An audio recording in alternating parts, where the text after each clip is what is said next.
Welcome.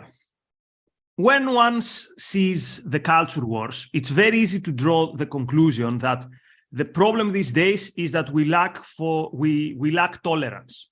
That all these millennials are spoiled brats who throughout their life they've only been told yes. And now suddenly when they face someone who has a different opinion, they freak out. And this is quite true in terms of explaining a problem which is actually out there. The question, though, is that are we actually facing a lack of tolerance, which means do we need more tolerance? And what does tolerance actually mean? So Mark has a very important series of videos where he calls them reality check, and he tries in 5 minutes to explain terms that are misused these days. So, by the way, go and subscribe to Mark's channel. It's the Reality Check by Mark Pellegrino on YouTube. So one of his latest videos were on the issue of tolerance, on the term tolerance. And he'll tell us what he'll claim about this term. So to spice things up a bit, I show up in this podcast with a very proud title here, which says Intolerant. So I'm a proudly intolerant person. And if there was like a political I don't know, like what's your political Tinder bio? Proudly intolerant, pro-free speech absolutist. That's how I would sell myself. So, Mark, tell us why you made the video, how you see tolerance, and whether you get triggered when you hear someone telling you, I'm proudly intolerant. I'm not triggered by you saying you're proudly intolerant, because I take it as you're proudly non-accepting. So personally, you don't feel obligated to accept any ideology that comes your way unless it passes muster with your standard of values. If it doesn't, you do not accept it. However, in society, we have an obligation to not initiate force against our fellow man.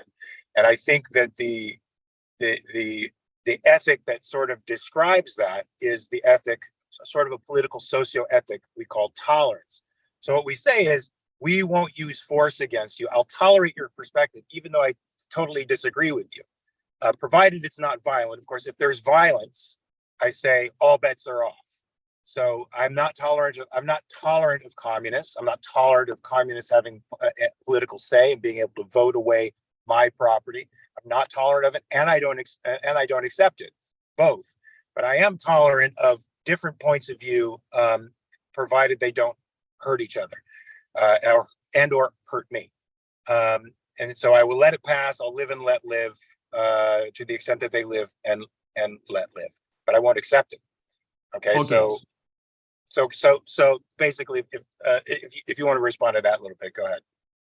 No, but not to respond, just to make a statement that this is not a philosophical take on the issue of tolerance or moral judgment. This is just me, Nikos, and Mark chatting. This is not like any authority but it's interesting because the mere term toleration has already something which says that I not necessarily really like what you say. So when we say, for example, okay, we can tolerate these people having these views, it means that we already sense that there is something wrong. So maybe the way many people, let's say in our universe, in the objectivist universe, they're a bit scary to use the term toleration. I more and more think that the term itself implies that I'm already making a negative judgment of you. So, for example, I would never say I tolerate classical liberals. I would say I have disagreements with classical liberals, but there's also the appreciation. So the mere fact that we say we should tolerate, like, I don't know, fascists, means that we recognize that we can now go and beat them up. So it's more like a political toleration rather than, as you said, an acceptance. So I'm starting thinking of whether saying that I'm morally intolerant, whether already by saying, okay, we should tolerate it in terms of not beating someone up, it already implies that you completely disagree with them and that you completely condemn them. That's exactly what it implies. So, and that's exactly what we have things called rights for, is to protect the unpopular, protect the person who the gang doesn't like. we say, well, tolerate them. You don't like them, but you can't use violence against them. So it's yes, you're right. It does imply, like what's the woman's name? Who J.K. Rowling, who probably would have tolerated the idea of these gender issues had it not been for their desire for her to incorporate pronouns and their gender ideology into her belief system. And that's where I find people going wrong today. Is their version of tolerance is, no, you just can't live with me and let live and not bother me.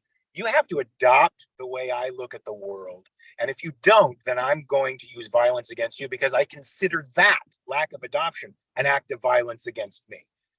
And that's where I think we get into very dangerous territory. And that's why I wanted to make a video like that, especially since objectivists are sort of known for their intolerance in that, and I'm proud of it. I'm proud of the non-acceptance, the very strict ethical code, the very strict principles that we live by, and the understanding that to compromise on those principles is the death of you. It's your death. It's literally a life or death proposition. So I'm very proud of non-acceptance, but I'm also proud of a society that's free enough to let other people live and let live, provided they don't use violence against others. And what you said about J.K. Rowling made me think that people who go complete. So there's one thing that you say we should condemn and we should judge. But if you go out of your way to say, oh, this person is bad, and now it's my life's mission, I want them to lose their job, I want them to, it's almost, sometimes it's not so much an issue of justice, because it's not like the other person is Eichmann or, I don't know, like a criminal. Also, probably you haven't got much going on for you in your own life to spend all this energy because someone made a comment or someone has a wrong view. Like the main focus is go live your life, go live a good life. Now someone would say, then why do you make every other day a podcast about, I don't know, Robert Reich? Because these are people who their ideas are quite influential. But we see quite often that all these quote intolerant SJWs or whatever, they spend so much energy, and it shows something. It almost shows something like your focus is other people. Your focus is not to achieve any value. Your focus is to destroy. Your focus is to condemn, not because you have something better to offer, but your focus is destruction. Am I getting somewhere with this? I think you are, and you would know that better than anybody because of your connection with academia. I think over the last 30, 40 years, people in colleges haven't been taught to think for themselves and to pursue values. They've been taught to be activists, and they get a personal sense of meaning from deconstructing aspects of society that they've been taught are bad and need to be deconstructed. And so somebody like J.K. Rowling, who's putting forward a reality-based notion of what men and women are, meaning what I mean by reality-based is a biologically based assessment of men and women, and also acknowledging the trans phenomenon as a real phenomenon, the intersex phenomenon as an actual biological phenomenon that exists, but denying the efficacy of and the truth of the trans politics, the trans philosophy, which is an attack on identity itself. People like her in a real tolerance movement of free society would be left alone. That you would have to argue with them on the platform of ideas, and of course they can't, and they get meaning from that fight. They think if they tear something down that's big, they get a sense of purpose, and it's unfortunate. I think we have led students down that path of identity in destruction of what they consider a primary evil, which is judgments like ours, which is the core of what makes our society free. So here then is the difficult question. Let's say we agree, and we do agree, that we should tolerate in terms of respecting people's rights, because respecting someone's rights is a selfish act. In a way, you say, I want to live in a society where rights are respected. And let's say also you morally condemn someone's views. Then the question becomes, what then is your personal relationship with that person? So let's say you're in a party, or actually not even in a party. You're in a work environment, and there are some people with whom you have a good vibe, that you see them as, in some aspects, good people, but you don't tolerate your ideas. The academia is a good example. Almost everyone has ideas that their implementation would require the use of force, and there are some ideas that would lead to very bad results in the way I view the world. So do you give up moral judgment then if you are friends with these people? So is it a treason, let's say, to your intellectual integrity if at the same time you're intolerant in someone's ideas, but you, quote, tolerate them, and not only you tolerate them, you have maybe a good time, you go to the gym, you go have a coffee, or even, God forbid, you call them a friend. So how would you navigate that? Yeah, I mean, it depends on how deep a friend they are to you. I mean, if you're just friends because you share a particular interest and that's it, then there's probably not really time in those moments with that friend to discuss your differences. But if it's going to go any deeper, those value differences are going to surface and they're going to have to be dealt with. I'll give you a perfect example.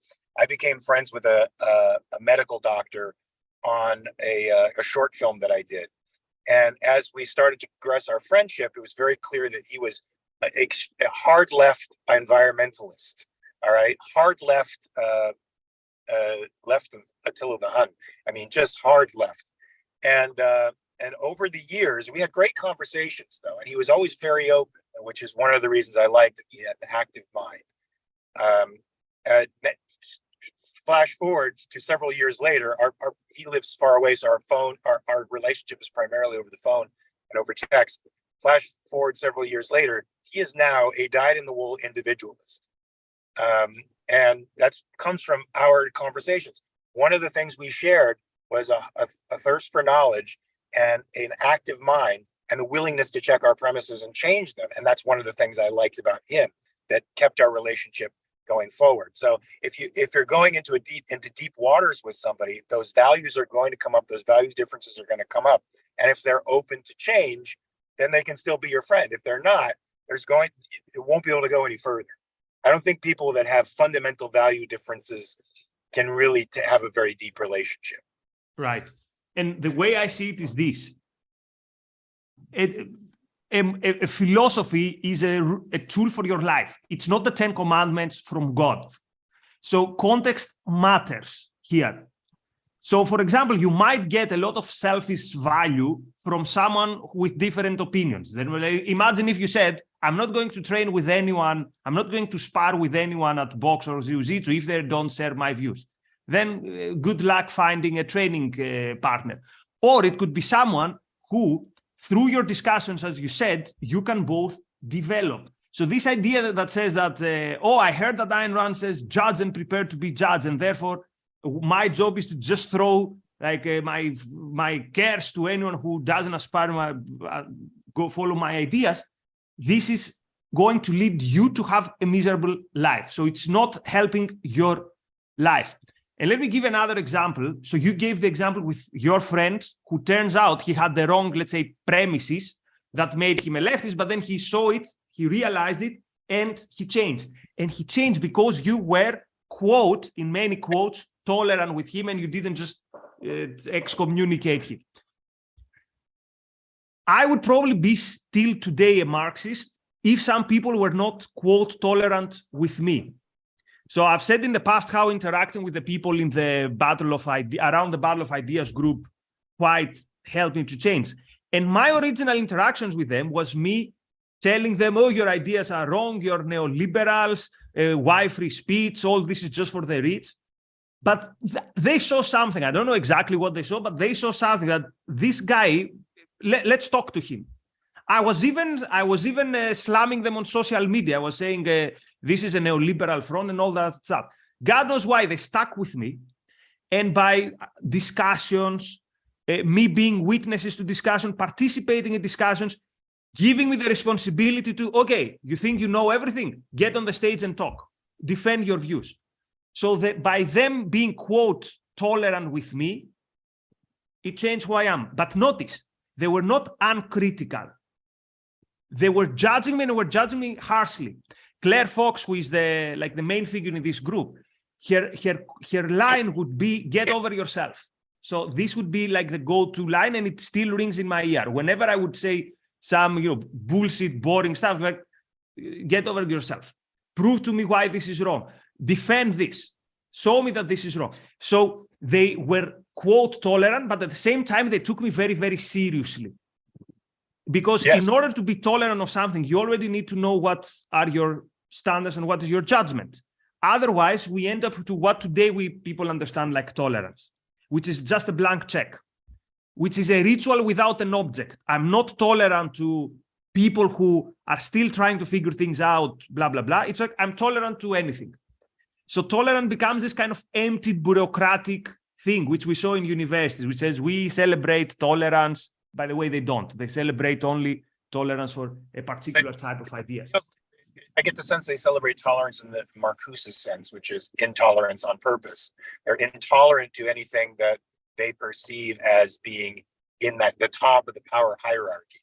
And they think that they can do anything to overturn that hierarchy. But look, that same kind of tolerance was what changed me from extreme leftist to an objectivist, because I had hours and hours and hours of conversations and lost debates, I might say, with an objectivist at Gorky's Cafe in Hollywood. After we'd rehearse, we'd stay there till 5 o'clock in the morning. It was open 24 hours, eating, drinking coffee, talking philosophy, and he would whoop my butt until I finally said, you got to give me a couple of books. I got to read where this is coming from.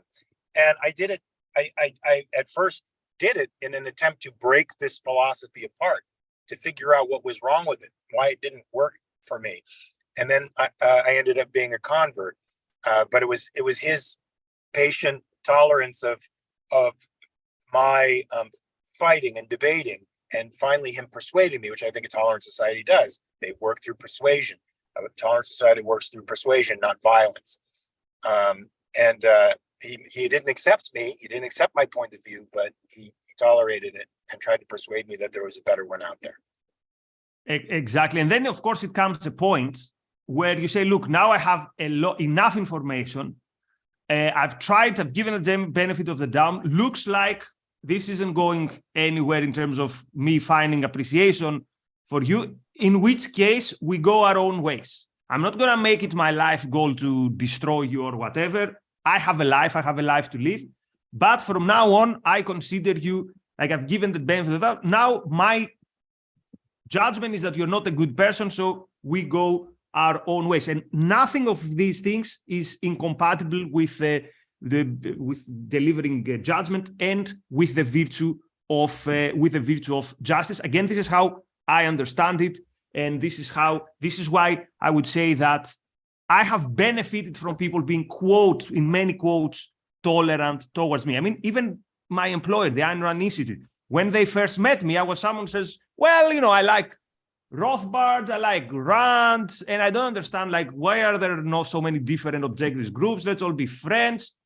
So, but they understood, like, where is this guy coming from? So it's like, okay, let's give the benefit of the doubt. Let's see if we spend some time with this guy. Let's see where he's coming from, why he's having such a view. What are the ideas out there who have made him think that, yeah, let's all be friends. And then again, it comes some point which says, okay, that's enough. So I think more and more as this discussion going on, I see that we don't fundamentally disagree, and we think that judgment is essential, but at the same time, it is essential that you understand what is the context in which you judge someone and what is the context in which you're being, quote, tolerant or intolerant. And maybe give you one last example, and then I'll let you have the last word. With tolerance. So I have friends like Razi, our common friend, sometimes criticize me. Like, you're having a debate with a leftist, and before the debate in the green room, you have like a friendly chat. What's the selfish option there? To be like all kind of tense and already have a weird energy and start a fight in the green room? Like, how would this help my performance on stage, first of all. And second, it doesn't offer anything to me. There are no bystanders. It's not like it's not like I'm giving a performance. I do it for it because it makes sense within that context that this is what is good for me. That I want to be relaxed when I'm on stage. I want to be focused on the discussion, and I want to figure out who is this person I'm discussing with. Why are the way they are, and what are the arguments they're going to say? So judgment is important, but also there is some context there. And what sometimes might look like, quote, tolerance is actually you judging that within this context, the selfish thing for me to do is, the good thing for me to do is doing something that someone might consider, quote, as giving too much tolerance or too much sanctioning to someone. Yeah, I mean, that's difficult to say. I never understood how politicians who seem to be on opposite sides of the fence could go out to dinner together. It made me feel like the political fireworks were really just theater and not actual binding values that they each agreed on, that they held and then were fighting over. So there's something to the idea. I mean, there's something to both sides. From looking at it from the outside, I can see Razi's perspective, which is, does it feel a little morally compromising to be gentle with somebody even backstage whose values are so anti-life, so in opposition to yours? You know, that of course I think is contextual. You say there's things that you value higher than that immediate thing, which is your performance out there and being loose and free while you're up there, and you think that, you know, being closed to the other person might hamper that, and that's valuable. But I also see Razi's perspective where you know, it depends on how morally abhorrent that person is. There are some people who are absolutely not worth the time or consideration backstage for politeness at all. Like, I can't imagine myself speaking to a Richard Spencer, is that his name, the racist guy? Yeah. And I've heard, I think, Yaron telling me something like, even in an important debate, he wouldn't do a handshake. I don't remember. I think he brought one of the many famous leftists. So I get the point. Yeah, like if you are in debate with Eichmann, yeah, you don't do small talk. I wouldn't even be nice to Vought. I wouldn't be nice to that crazy Marxist economist. What's his name that you're on? Richard Wolff. He's such a scumbag, and Vought is such a scumbag. My only purpose would be to defeat them. That's it. And I wouldn't give them the time. I wouldn't give them the moral sanction that, you know, being nice to them would give them that moment of, he accepts me. This isn't really serious. No, I would go in it with all guns blazing, let them know from the get-go that I find them illegitimate, and I would treat them that way, as illegitimate. And I would try to take their titles from them. I'd try to take their audience from them. I'd do everything in my capacity in that moment, in that debate, to damage them, to damage their credibility. So I see, but then if you make it the goal of your life, I want to destroy Richard Wolff. Yeah, it shows that you haven't, much of a life. Yeah, a lot of those activists are using a political activism as a substitute for self-esteem. They're really ineffective in life, and so what they have to do to feel a sense, like any power luster, what they have to do is they have to fill that gap, that emptiness in them, with defeating another human being. That's what gives them spiritual food. Of course, we know as objectivists that that's the spiritual food that leaves you hungrier and hungrier and hungrier every time. It's insatiable because you're filling something that can't be filled by power lust and the ends of power lust, but only through self-esteem, which is real value pursuit, real achievement, not destruction. So anyway, it's good to see that I was wondering, well, I wonder what it is that Nikos disagreed with me on. But yes, tolerance to me is a social concept that just because you allow somebody to live and let live, and you don't pursue violence against them or make it the point of your life to destroy them because they disagree with you, doesn't mean you have to accept them. Doesn't mean you have to talk to them the way they want to be taught. You just leave each other alone, go your way. It's laissez-faire social ethics, which I think is the best thing. And that's to be distinguished from, you know, people who have it in their ideology to harm people. They have no right to do that.